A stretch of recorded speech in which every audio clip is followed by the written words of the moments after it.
Welcome to Inside the UPSL on TVE Max and on TVEmax.com. You can also find us on Twitter, Facebook, and on Instagram. That is at UPSL Soccer. I am your host, Alex Naveja. Alongside me today is Anthony Wells and Dennis Pope, as we are here every Thursday to bring you guys the latest news on the fastest growing pro development soccer league, the UPSL.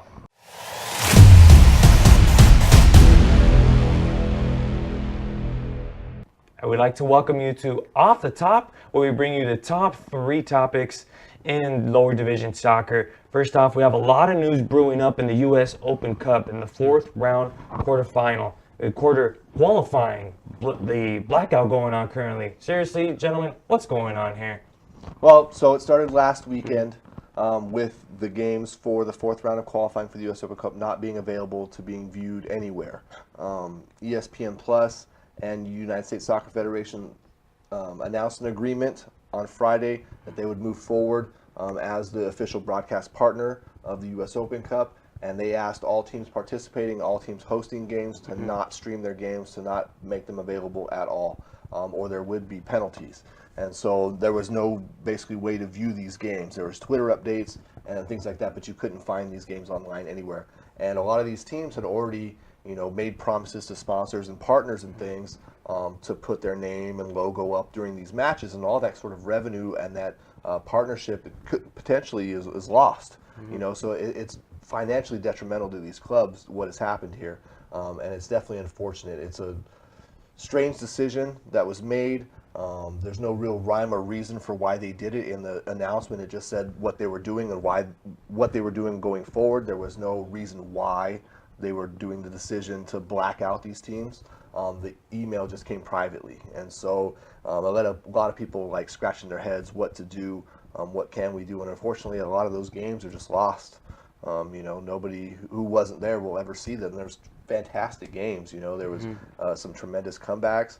Unfortunately for the UPSL, some of the results weren't so great, but there were great games being played, and all of them were missed. So yeah, it's not a great situation, and who knows what's going to happen going forward in qualifying games for the 2020 and 2021 and so on and so forth.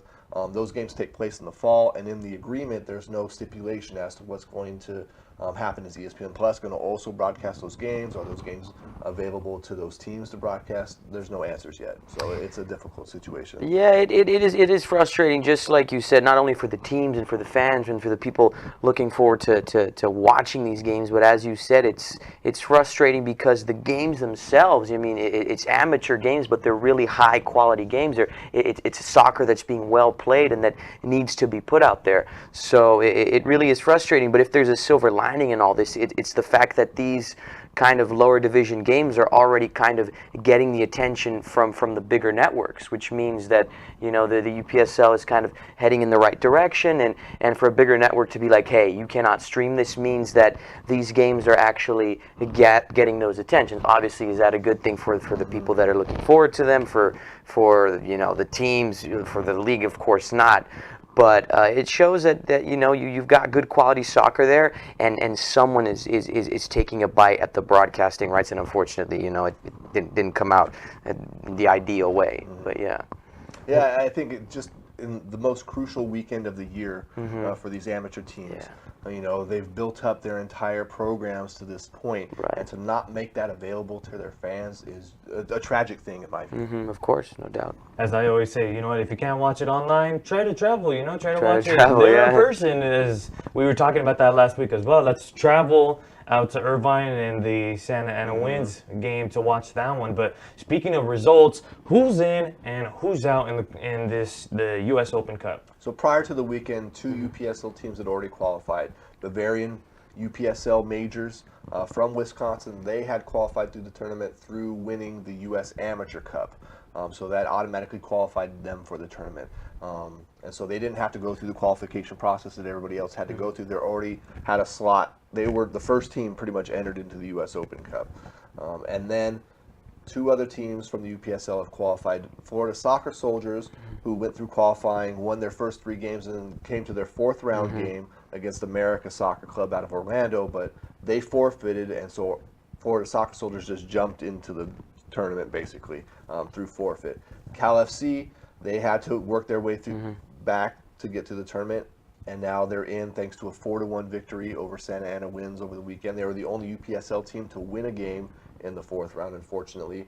But there is 3 UPSL teams in the tournament now, and so that's a great thing. The numbers have fluctuated from year to year. There's been as many as 6 or 7 UPSL teams in the tournament, but the numbers of open slots for teams is declining too.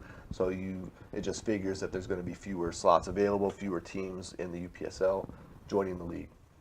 Well, talk about the Florida Soccer Soldiers. I mean, yeah, their fourth qualifying round was a forfeit, but you're talking about a UPSL team that makes it through 4 rounds to get to the U.S. Open Cup. I mean, that's something certainly to be praised, and I think one of the men that are responsible for that is Valentin Sabella. He's on that team. He's a really good player. He got 4 goals in that qualifying round, and currently in their UPSL division down in Florida, they're 2-0. They've scored 8 goals. They haven't conceded a goal. One of those victories was a 7-0 win. So this is a team that really has depth. I mean, they also have a reserve squad there. So in case they need to, fill in some key positions, they can do that. And they're thinking long term. Obviously, they have an uphill battle right now. They got Miami FC against them.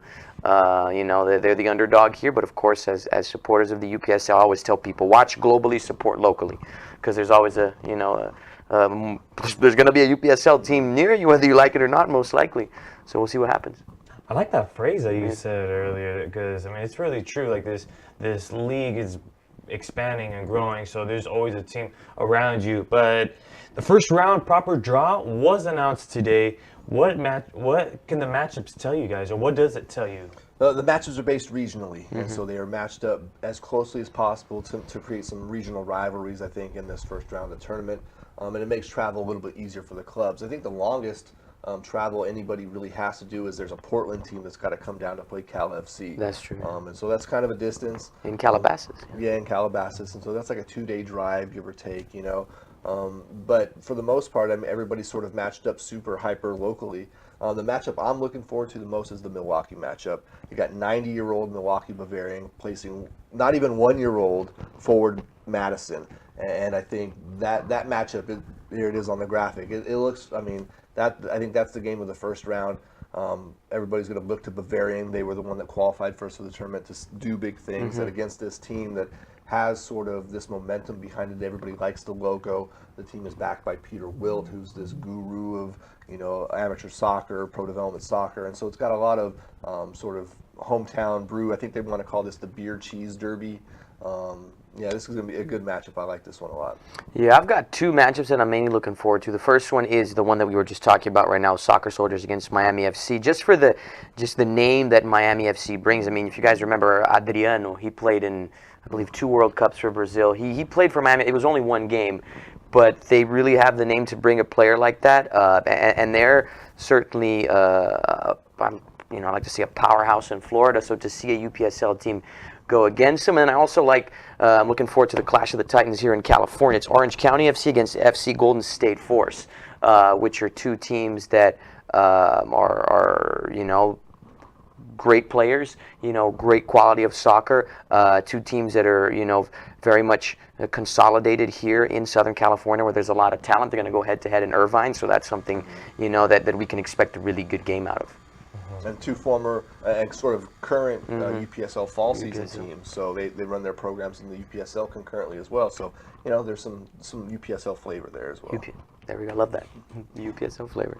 So some big matchups coming up in California here against NorCal and SoCal. But we're going to take our first break. But when we come back, we're going to have Josh Hakala joining us on the show. Don't forget to follow us on all of our social media platforms. That is Instagram, Facebook, and Twitter. That is at UPSL Soccer.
Welcome back to Inside the UPSL, presented by TVE Max. And now we'd like to welcome in Josh Hakala, the founder and editor of thecup.us, to the show. Josh, thanks for being on the show. How are you doing tonight?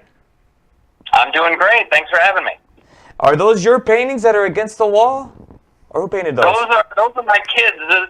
This is the reason why I don't have as much time to devote to this whole thing. Is I have three children that keep me busy. So it would be so much better if I was just single and in college again. But that's the life. It looked like future Picasso's coming our way, but just want to ask you a series of questions if you don't mind. Sure thing. So you've been open about your stance regardless to the new USSF ESPN Plus deal. What do you think of the announcement, and why do you think this is a good thing? I think it's a great opportunity for all the clubs, really, especially the lower division clubs and the amateur clubs, to be able to just be out there and to be exposed to such a big audience, or potentially big audience anyway. Having the tournament out there for people to actually see is great. I think there's 2 million plus subscribers to ESPN Plus, and people who probably already tuned into Serie A or MLS or whatever reason they subscribe to ESPN Plus already, and now they have the Open Cup to attach to that as well. So I think it's great for the tournament, and it's great for the smaller clubs to get their name out there. Mm-hmm. And what do you think of the Discord created by the blackout? By the blackout? Oh, you mean with qualifying? Yes. Yeah, my only guess to that, and the Federation hasn't gotten back to me yet on this issue, but my guess was that the reason why they didn't want to do that was they didn't want to have this big announcement of we're going to be on ESPN Plus, but not the next day, because they announced it on Friday and then the games were on Saturday and Sunday. I'm guessing they wanted to have it be consistent, and not have this excitement over ESPN Plus, and then have people try to tune into ESPN Plus for these games. And I think only 2 of the games, or maybe even 3 of the games, were planning on being streamed anyway. But it was disappointing not to see the games, because there were some fantastic games. But that's my only guess, is that they just wanted to kick things off with the first round of the tournament proper. Mm-hmm. And what do you see in the Open Cup at the end of this new 4-year agreement? Well, hopefully a lot more people will see these games, and it'll get a lot more attention. I think even just having the highlights available, and I know people can cut up highlights of video of just about anything, but having quality, consistent streaming of all these games is going to have the ability to maybe highlights on ESPN if something is exciting enough, or maybe since it's an ESPN, it's being broadcast on ESPN, maybe you will see a few more Open Cup highlights on SportsCenter, or whatever programming they have on ESPN Plus. So I think that's a big plus. But overall, I think it's a big step forward. Hopefully, by the time it's up, maybe we'll see it expanded even further. Maybe get some more games on the channel itself. Maybe some ESPN2 situations. So could be a good step forward. It was funny because last week Dennis and I were actually discussing he wanted to see some highlights in ESPN, and hopefully that can be something that could be developed into ESPN sometime in the future with all the UPSL highlights. But what were some of your biggest surprises from the qualifying rounds? Well, I mean, it's tough to pick because there were 3, I would say narrowed down to 3 really good games. I mean, the Academica game where they scored 3 goals in stoppage time. They scored 2 goals in second half stoppage time, and then they scored another goal to equalize in the second half of extra time stoppage time. 2 forced penalty kicks and eventually win. And I think the other game that was, FC Denver coming back down 3-0 going into halftime, and then they scored right before halftime, and then scored 3 unanswered goals in the second half and extra time. That was fantastic. I think the Virginia United game was good too. They came back and tied it up and forced extra time and went to penalty kicks. So we had 3 games going to extra time, and the rest of the games were pretty well in hand. The Rayados from North Texas kind of took care of business. Westchester United, they're both back in the tournament, and Cal FC is back in the tournament as well. That's pretty exciting. I would say that was a pretty exciting 3-0 comeback for Denver. That was quite the comeback. Not usually see that in an everyday basis. But what was your reaction to some of the matchups announced today? Well, I think there are some really juicy ones that I think the one that I'm looking forward to. I want to see the Florida Soccer Soldiers. They're a new team, and they had a great first year, and they're continuing that into the qualifying tournament, and obviously they didn't need to play their 4th round game because of one of the other team had some financial troubles and had to withdraw. But still, they have a resume coming in, and they're going to get a big test. They're going to play against Miami FC, the champion from the MPSL. I think that's a huge test. Having a Florida battle there, that'll be a lot of fun. I think that up where I am in Michigan, you got the AFC Ann Arbor from the NPSL, playing the Lansing Ignite from the USL 1, the 3rd Division Pros. So I think that'll be fun. I think really when you get those matchups between, 2 teams that wouldn't normally play each other that are in the same neck of the woods, we've got our first Wisconsin battle in the Open Cup, the first one we've had since 2003. You got Bavarian SC. Been around since 1929. They've been competing in the Open Cup since the 30s, and they're playing against Forward Madison, the USL League One team. So they're a brand new team, and it'll be interesting to see. Maybe we'll get a little bit of an upset out of that. It's definitely going to be some excitement over in Florida with the Miami matchup and the Florida Soldiers matchup. But my final question to you is, who was your pick amongst the amateur teams to go the furthest, and why?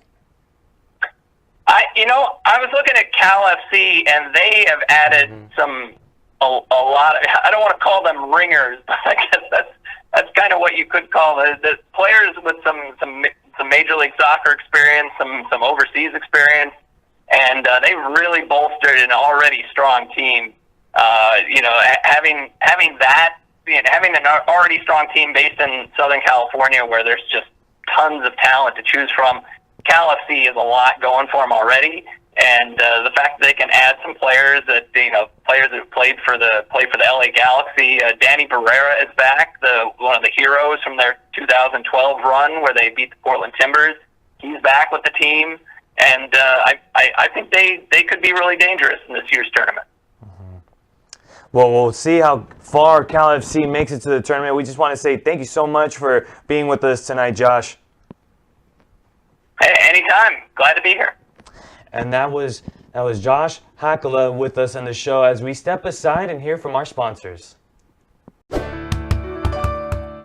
Mr. John manages a small football club with just a few followers. Every day he wonders, how can I attract more supporters? Internet is the answer, but a channel is time-consuming, expensive, and hard to maintain.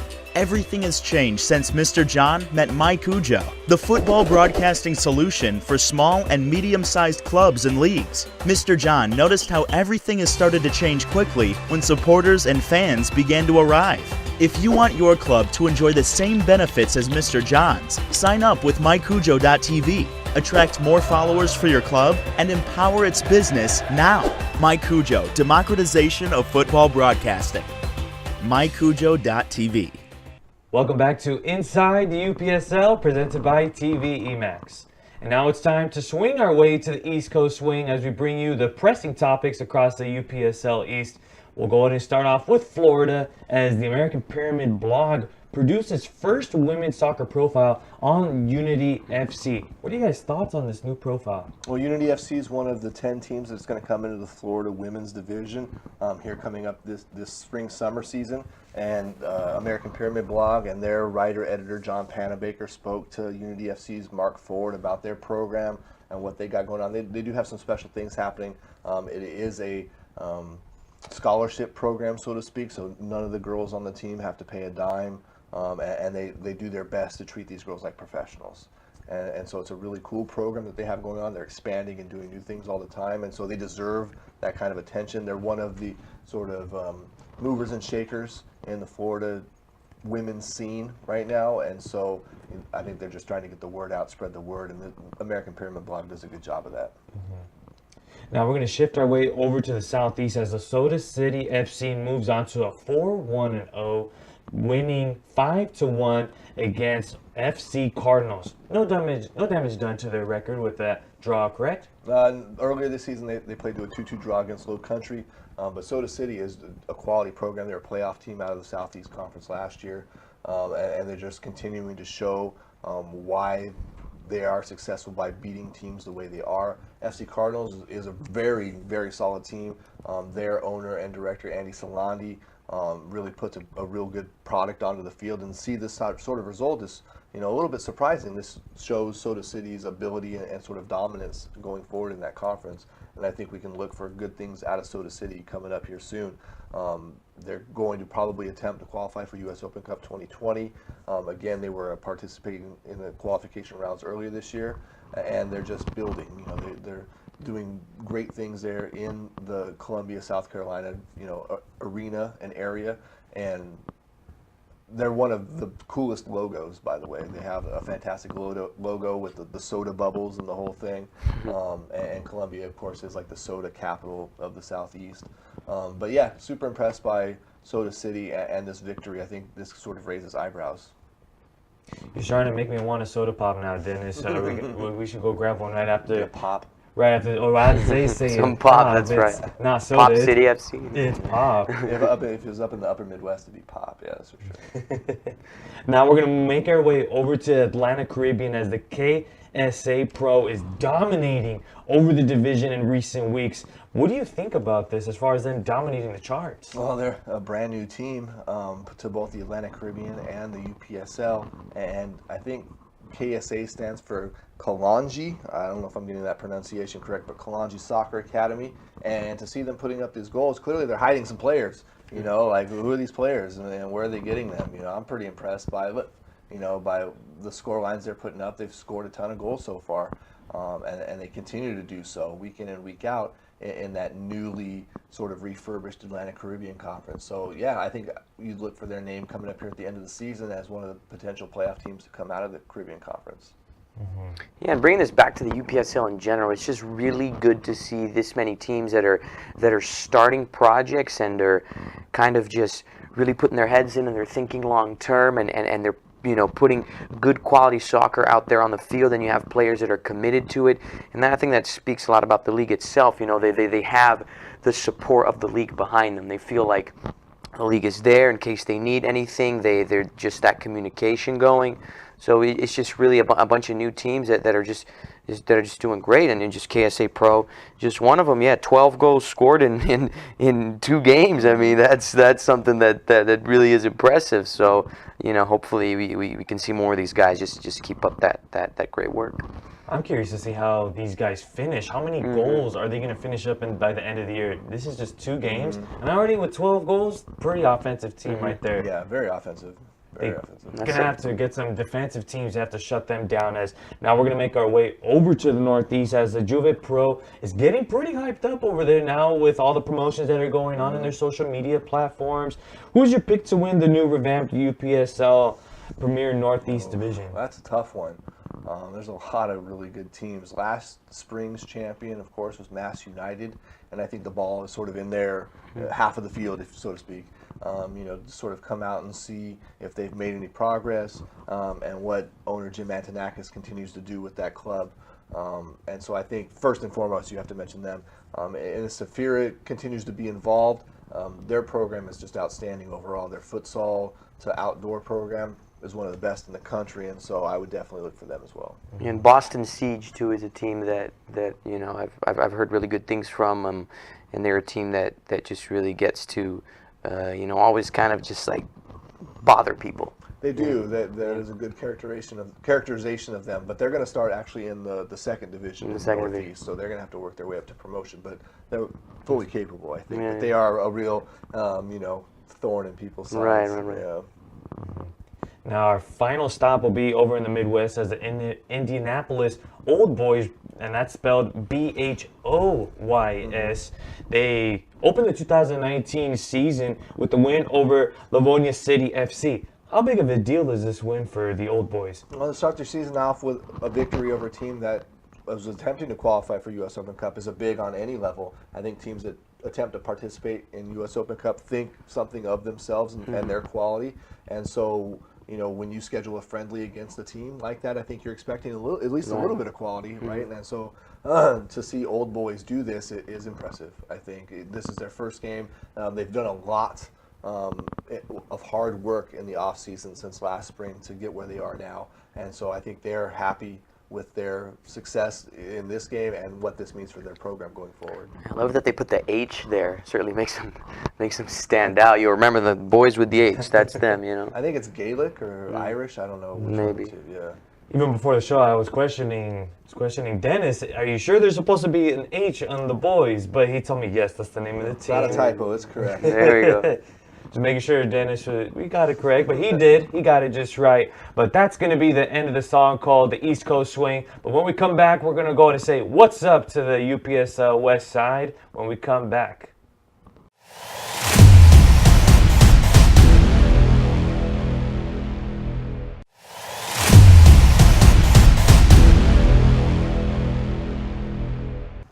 Welcome back to Inside the UPSL, presented by TVE Max. And now we'd like to say what's up to the UPSL West Side as we see what's cracking on the West Side. And we start off with First Central as a newcomer, Kurnow Storm FC topped Irving FC in the UPSL Game of the Week. What are you guys' thoughts on that? Big win, I think, for Kurnow Storm expansion team in the UPSL Central Conference. And they did play in the Game of the Week. And some very good goals. I think they scored a late winner to beat Irving City. Not Irving City anymore, just Irving FC. That's right. And to get out to a strong start, I think means everything to a club like this. When you're a brand new club in a league and you're expected to come out and perform and you're doing it, I think that gives everybody a boost at the club. But now they face Inocentes FC, and everybody knows about Inocentes FC. Last fall season, a finalist, came within a hair of winning the championship title, and they're consistently in their first two seasons in the UPSL been the most dominant team in the Central Conference, and so that's a massive challenge, right, for Kurnow Storm FC, and I think it'll be a big test. Yeah, talk about Inocentes FC. That I was going to talk about the game they actually lost. Didn't they play Inocentes FC at the end of the month with the 3-2 loss? Right, they did, and that's the game I wanted to chime in on, because you're talking about a team that made it all the way to UPSL Fall National Championship Final, and if you watch that game, you know that Inocentes, had. They had all the capabilities to come away with that title. Yeah, they were with the man down in the second half, and the first half they really struggled there. But this is a team that manages to score 2 goals, put on a strong performance against a UPSL, national title finalists. I mean, these are certainly, these new coming teams to the UPSL that you really want to watch out for as the season progresses. So we're certainly going to be keeping an eye on those guys. Now, you guys are talking about the Storm and Inocentes playing against each other. What's going to be the key for the Storm to come up top on this matchup? Well, I think they're probably going to look to concede possession in that game and look to punch on their counterattack, which is going to be difficult because Inocentes is a great defensive team. They really have a lot to work for against Inocentes, and I think they're going to learn a lot no matter what. And I'm going to guess, that the result probably won't go their way unless something crazy happens, but Inocentes will teach them a lesson or two. Yeah, I mean, certainly when you play a team that's better than you, sometimes the result may not be what you want it to be, but it can nonetheless be a teaching lesson. And Inocentes FC, it's a very organized team. I mean, we saw both sides of this team in the UPSL national, fall national championship final. We saw a team that was counterattacking in the first half, but pressing in the second half at times. So I think Kurnow, they can learn from them, of course, and they'll pose a threat too. It's not.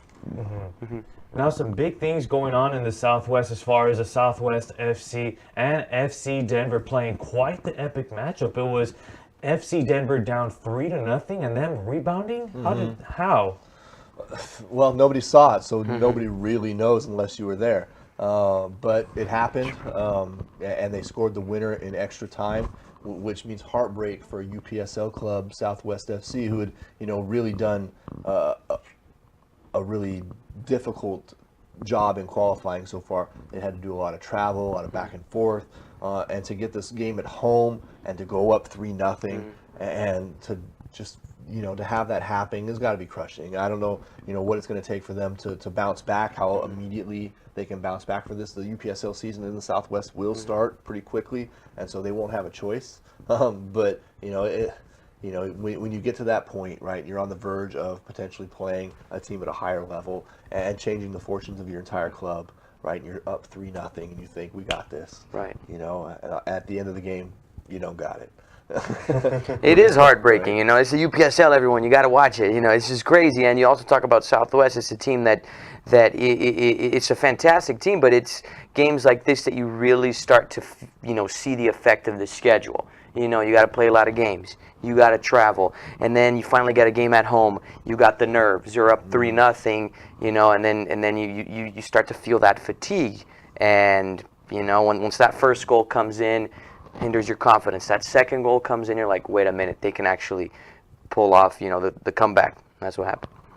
Wow, it's definitely a shocking development there. Now, how quickly do they have to rebound from this loss? Well, like I said, the season starts here in just a couple of weeks for them. Right.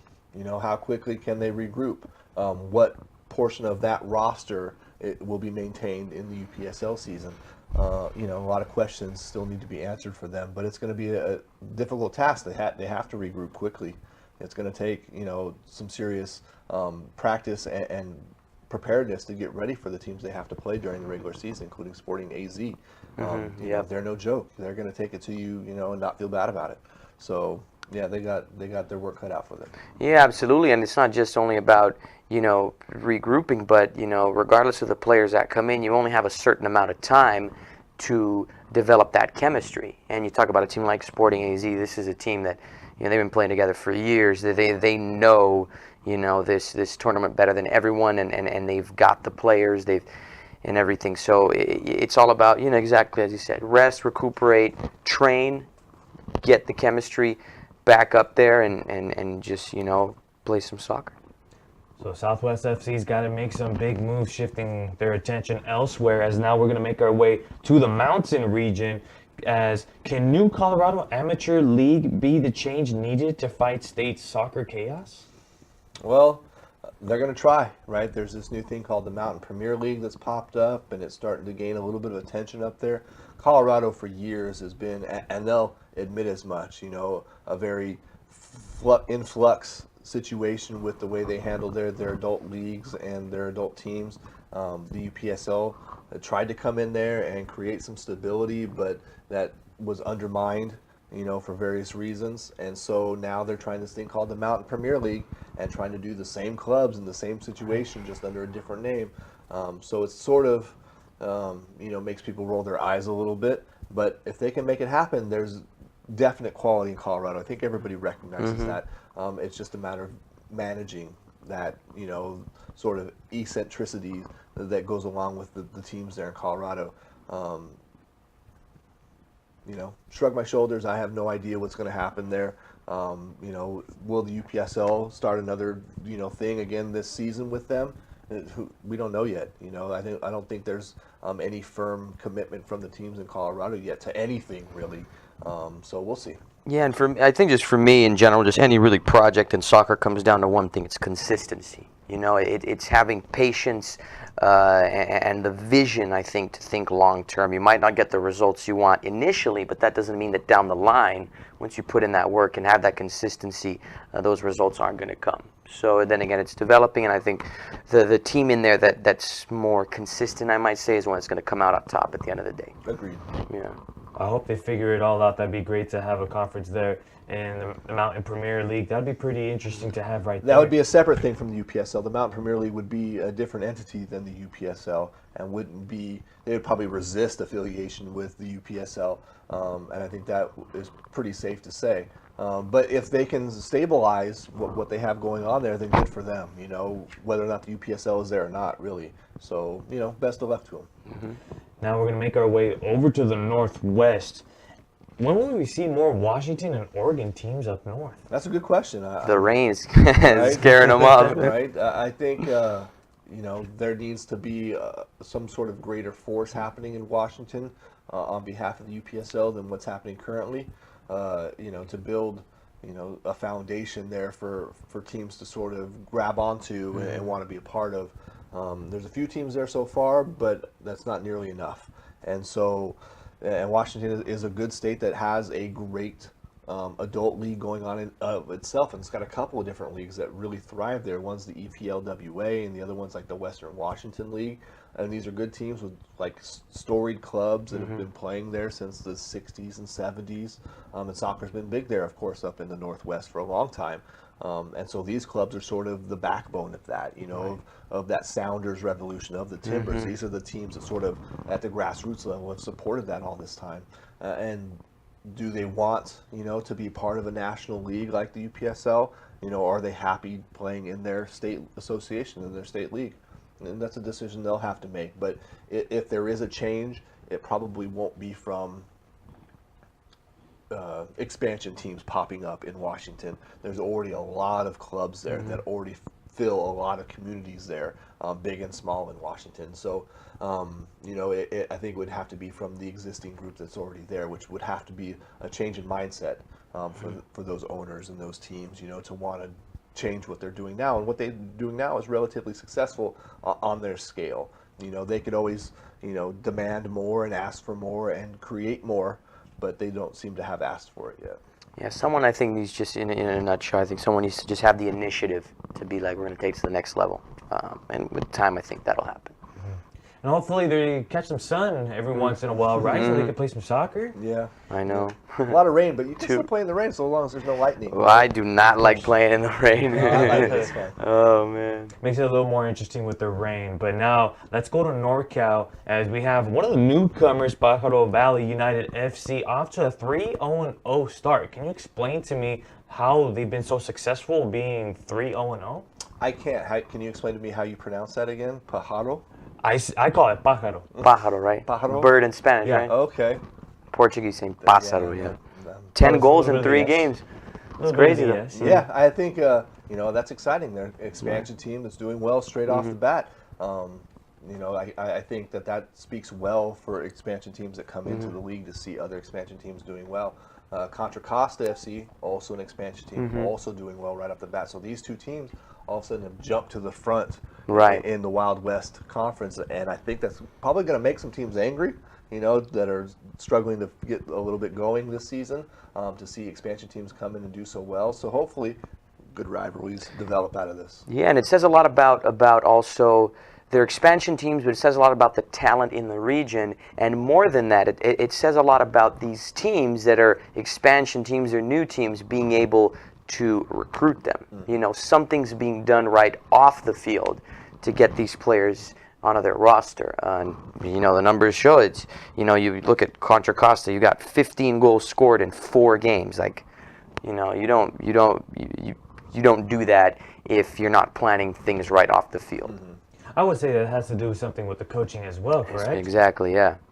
Training. Coaches bring in players, right? So players want to play for coaches. So it's a cyclical thing that works back and forth. Interesting to see these new coming teams have such a great start here for the UPSL. And now our final stop over to SoCal. And we have our SoCal teams, the LA Wolves and LA10 FC. They're gonna duke it out for that second place spot. What are you guys' expectations on this matchup? Well, that's going to be a good one. It's at Harbor College, and so I think there's going to be some attention to it. LA10 is really looking to make their mark in the Pro Premier, and I think they can do that if they earn a result in this game. And at Wolves, they got to watch their back. You know, this is a team that is really gunning for the upper echelon already in the Pro Premier, and they have the backing. They got Alessandro Del Piero. They got the marketing machine that is LA 10 now, and so I think they're going to strive for a playoff spot. And the next step in their path is LA Wolves. And so I think this is sort of like Jordan and the Bulls trying to get past the Pistons. In like the early 90s, the sort of thing where they're trying to climb the mountain, and the next boulder in the way for LA 10 is LA Wolves. And so this is a matchup, I think a marquee matchup for the SoCal division this week. Yeah, absolutely. I mean, when you talk about LA Wolves, you're always talking about the superpower in the UPSL, always talking about a very consolidated team in Southern California. But this season, much like LA 10, we're talking about two teams that have really been kind of fluctuating. They've been tying a game, been winning a game, they've been drawing a game. And when you get two teams with that record facing each other, really anything can happen, which is why that makes this clash just, something you really want to look forward to, because it really could go both ways. So, and then again, Alessandro Del Piero, the guy won a World Cup, so he knows exactly what needs to be done in important marquee matchups like this. So another UPSL game, we get to look forward to. And hopefully we get Duncan Bociccio back in studio next week. He's agreed to come on the show again, so hopefully he's got something good to tell us about the game.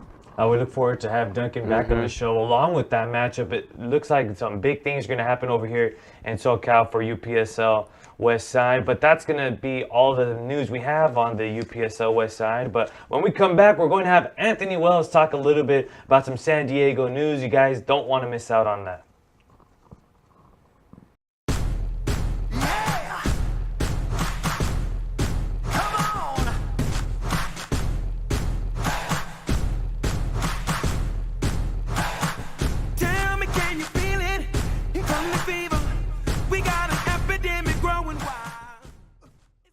Welcome back to Inside the UPSL, presented by TV EMAX. And now it's time for the Anthony Wells segment, I like to call it. And he is the evening news anchor for the NBC affiliate in Yuma, Arizona. Anthony, thanks so much for being on the show tonight. Of course. Thank you for having me. I love that intro, by the way. That was really cool. Pleasure being here. Really, love the beautiful game. Love what you guys are doing with the UPSL. It's expanding, bringing in good teams, good soccer. UPSL teams now in the US Open Cup, so it's certainly, the sky's the limit. So, happy to be here. And it's my understanding during the weekends you like to cover some UPSL, correct? Yes, I do. Yeah, I originally, so here's a bit of background on me. So I basically used to I was intern, then I was hired as a production assistant here at Fox Sports Soccer in LA, and I studied journalism in college, and I used to be part of the campus newscast. Okay. So now I anchor the 5, 6, and 10 o'clock newscast for the NBC in Yuma, Arizona. It's the region's like desert Southwest, so it's kind of Imperial County, Yuma County, and then they also broadcast in Mexico, which is pretty cool. And then on the weekends, I do some work for the UPSL. I've written a few things for Dennis, and most recently I was working, taking care of communications for Gremio FC, which is a team in San Diego. They started last fall, and the owner of the club, the founder of the club, André, is from Brazil, and he obviously supports Gremio, which is where they got the inspiration from. But they've really come, a long way. Last year they were 1-1-6, right? And now they're 3-2. So they've come a long way. They've certainly changed a lot from last fall to the spring, and I think a lot of it has to do with the change of coaching. Beto was the coach last fall, he left, and now Duda, who was the assistant coach back then, is the head coach today. And I think that what was going on last year was, of course, a brand new club, but the coach and the founder of the club, both of them had different visions for the club, and it wasn't really working out. Not that one was wrong or one was bad. It was just kind of different, and now I think everything is kind of in place. Certainly the roster is a lot different. André brought a lot of, not a lot, but a few players from Temecula FC, which I believe is in the MPSL, right? And I don't believe those players are with the team anymore. But they've certainly changed a lot of things. They've been really kicking it up a notch in practice, getting a lot more creative. But I was really impressed. Just even last, fall, we would come off the field with like heartbreaking 2-1 losses, 3-2 losses. But the quality of the soccer that was played, very consistent, very organized, players, in shape and stuff like that. And I think that's something that is translated to this spring as well. So, I'm really excited to see where this team can go. I mean, they've got 9 goals scored, 9 goals conceded. They got 3 wins and 2 losses in 5 games. They're 4th now in the SoCal South Division. So the team is definitely making progress, and that is something that and I'm sure you guys will agree, we love to see, especially in the UPSL. That's what this league is about, development, right? So Development, yeah. I just want to ask, how do you improve from 1-1-6 from last year's record for Gremio to 3-2 record? Correct? That's the record. And that's correct. Yeah, and I think a lot of what the improvement has to do with that is just being a lot more aware of the team you have. I think that was a big issue last year. Is we had players that we didn't know exactly where to fit him on the team, and then if that player got injured or he was subbed out, we didn't have like a suitable replacement. So I think we have a lot more depth in our roster this year, and there's a lot more commitment, I feel, this year. Sometimes we'd show up to games and we wouldn't have those 7 substitutions that we're entitled to, but now we certainly do. And the players that we have, just really impressed with the talent in San Diego. I mean, straight off the bat, we had a lot of good quality players that were playing in college that had runs in the NPSL, and maybe even a few in the USL League 2, but just, it's coming together. It's working. It's going good. A lot of talent in SoCal, but I also wanted to ask you, what's the market like in pro development soccer over there in San Diego? So I think that it really hurts me, I like to say, because I think it's the talent is there, but I think the management and the planning and the coaching that is so necessary off the pitch, it is a step below LA. That's at least my opinion. And I think the main thing that's lacking, I believe, in San Diego is kind of consistency and initiative. It's that person that, look, we're going to start this project. It might not be what I want it to be straight off the bat, but if you give it time, give it consistency, and that's one of the reasons why I joined Gremio is Andre. He came up to me and was like, listen, man, we might not have the most brilliant, first season, but I'm going to keep working on this and bringing in players, and I'm going to keep working hard and devote my time, devote energy and hard work into this to see it kind of progress. And that's something I think that certainly the market in San Diego needs. It's and I don't know why they don't have it, but in LA you've got plenty of it, and in San Diego I think you need a little bit more of that. Landon Donovan's now playing, I believe, is it In the soccer. Yeah, That's right. In the arena soccer? Yeah, Major Arena Soccer League. I actually talked to him last Thursday. Okay. He came up to Ontario to play the Fury, All so I right. got a chance to speak to him for a few minutes. He's excited about what he's doing. Yeah, I think it's a good fit for him. Yeah. And then we had Warren Barton. He was spearheading a club back there a few years back. Don't know if he's still doing it though. But then again, we got some big names that are, kind of bringing attention, because you got Tijuana right there, and they have plenty of talent. So, So, I want to ask you, how have you seen this team develop within the last 12 years? Any major changes at all from the team? in the last 12 years, you mean? 12 years, 12 months. I was like, we've been 12 around. months. No, I'm really pleased. Training sessions wise, practicing more times a week. Training is getting more consistent, and they're training more facets of the game. It's a lot more than just passing and shooting. It's agility. Sometimes it's training that at a kid's park that doesn't even involve a ball. It's getting to know the players and buying into the coach's philosophy. So I think it's the team now a lot more well-rounded, and that's what I'm beginning to see. It's a team that's more complete. It's more meetings, for example, off the pitch on weekends when they're not training, like team barbecues, getting to know your guys. All get together at Andre's garage. Lay out tactics. Watch Mike Kuju streams of their opponent this weekend. So it's a lot of work being done, on and off the pitch that's making this team better. So it's a huge chemistry thing. They're very big on building a chemistry with the team, correct? Yeah, they are. I think every team, wants that, and every team, I think in the UPSL, is doing a good job, as we've been talking about. The league's going in the right place. Teams are improving. Teams are going in the right place. More teams are coming on. So, and that says a lot about the competitiveness of the league. Once you have a team that just started and you wrap up your fall season 1-1-6, you're like, hey man, it's a brand new league. These teams are really good. We got to step it up. So once the league gets more competitive, the team itself gets more competitive, and I think it's just traction. Keep the ball rolling and move forward. So we know you're the anchor over there in the NBC affiliate in Yuma, Arizona. How did you get connected with the UPSL? How did I get connected with you? That's a good question.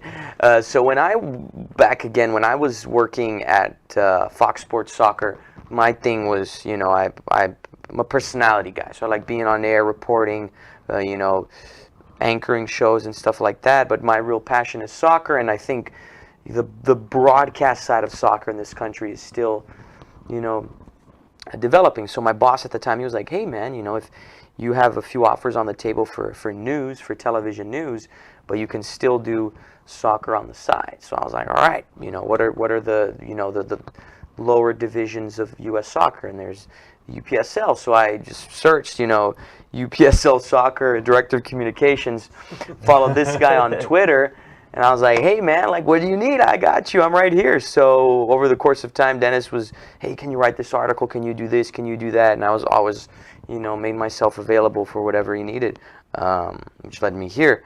So it's kind of just, it's a little bit of everything. What a small world. I bet you Dennis knows everybody in the sporting world. He Right, knows Dennis? everybody. Not everybody. He's an encyclopedia of soccer. So you were a part of the broadcast team with the fall UPSL final. Tell us, what did you think of the game overall and all of the events going forward in that game? Very impressed.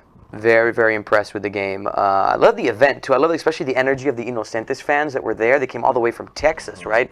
And they brought it. They brought the banners and everything. It was really, really exciting to just see them there. You could really see they were supporting the team, and that's what it's about. But I was really impressed above all with the quality of the game, especially, Cal United FC 2, just really well-worked football, very organized, passing, finding the spaces, triangulations, quick 1-2s. And I interviewed one of the players after the game, and he said, that's why we practice 4 times a week, because you had a team that was playing a man down, right? So Cal United FC had a guy sent off in the first half. In the second half, they were still able to attack, counterattack, get shots on target, and just play, I want to say just play the same quality football that Inocentes was playing with a man down. So I was really impressed with them, and I thought it was really, really, really great event. I liked it. Yeah, it was a pleasure covering it for sure. And definitely worth the money as far as it going down to PKs and how intense it was and how it's just an overall game, right? Yeah, when you have, a title game, there's that part of you that really wants to see it go down to PKs, especially when you're watching that live stream. So I'm glad it came down to that. Cal United FC took it in PKs, in my opinion. They deserved it. Heartbreak for Inocentes, all the way from Texas. Did such a good job reaching it this far. They're doing such a good job right now in their division. So it was, it's 10 out of 10 for sure. January already. It seems like when was February? that? February. It seems like right. so long ago already. Yeah. Cal United FC, they went down a man in like the 30th minute. Kyle O'Brien getting sent off for a rash tackle. And then they managed to score a goal. Beautiful one, too. Man down, and then Inocentes scored a goal to equalize. and forced the game into penalties. And then there was an offside goal in like the That's last right. minute. That Cal United got called for, and that would have won the game for them. And then they had to go to kicks. And then their keeper came up big. Kalonji came up with a couple of saves in the shootout to sort of preserve the victory for them. Yeah, a fantastic game. I think it was one of the highest, most watched games in the history of Mike Cujo for the UPSL. So it was definitely a game to be a part of for the first broadcast for you, Anthony. That was a good one. Yeah, it was a good one. And then the star man for Cal United FC got the Cardona, right? Cardozo? Yeah, Paulo Cardozo. Paulo Cardozo, yeah, he got the winning penalty kicks. It's just cherry on He's top. MVP, yeah. Nice. I remember that Wednesday when we came back to work with inside the UPSL. Dennis came without nails. He was trying to bite his nails throughout the whole entire It was game. cold. So, oh was man, pretty- it was. pretty It was. cold, man. I was wearing 2 pants for that broadcast, but it was worth it. So my final question is, where do you want to see the UPSL move on next? What's the next level for them? I think when you talk about soccer in America in general, I want to see the UPSL move in the same direction that soccer in America should be moving, and that is, again, it comes back to what I said: watch globally, but support locally. It's about making it more than just a sport, but part of the culture here. Once it's ingrained into your everyday lifestyle. Hey, you and me, let's go grab a ball, grab a few friends, and go play. I think the UPSL is moving in the right direction, and we're talking about UPSL games that had the possibility of at least being streamed. Didn't ESPN Plus stream one? That's right. There we go. Would this have been a reality 2 years ago? No. If they're already streaming one game now. In 5 years from now, it's going to be Big league. a big league, a lot more games. So I just want to. It's moving in the right direction. I want to continue to see it moving in this direction, bringing in players with big names. A lot more revenue, and then as a broadcaster myself, a lot more coverage of it. So I think it's going in the right direction. They just gotta. This guy's doing a great job. So Thanks. just keep it going. Yeah. I don't know. I can't ask Dennis a question, him be like, oh, I don't know. And this Right. guy's on top of everything, but you're talking about big time names as far as we Right. talk about Chad Ochocinco joining the league a lot, and even Jermaine Jones also Right. joining. So these are some big time players joining the league. So big things coming up for the UPSL. But that's all the time we have left here. We'd like to thank all of our guests joining tonight, starting with Josh Hakala for joining onto the show, along with Anthony Wells, and as always, Dennis Pope being with us. And of course, we'd like to say thank you to you guys for tuning in with us on Thursday nights. I am your host, Alex Naveja. Have a good night, everybody.